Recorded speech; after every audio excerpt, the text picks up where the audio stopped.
கடந்த செப்டம்பர் மாதத்துல காய்கறிகள், எண்ணெய் மற்றும் பழங்கள், பயிறு வகைகள், தானியங்கள், எரிபொருள் ஆகியவற்றுடைய விலை குறைந்ததால நாட்டுடைய சில்லறை விலை பணவீக்கம் கணிசமா சரிந்தது.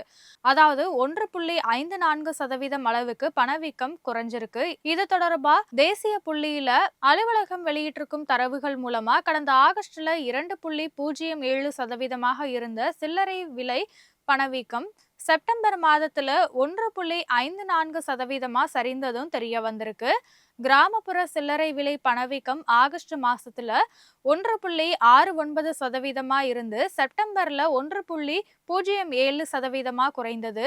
நகர்ப்புறங்கள்ல அது 2.47% இருந்து 2.04% சரிந்தது. ஆனாலுமே ஆகஸ்ட் மாதத்துல 3.09% இருந்த வீட்டு வசதி பணவீக்கம் செப்டம்பர் மாசத்துல 3.98% உயர்ந்திருக்கு. கல்வி தொடர்பான பதவிக்கும் 3.60% இருந்து 3.44% குறைந்தது அப்படின்னா அந்த தரவுகள் மூலம் தெரிய வந்திருக்கு.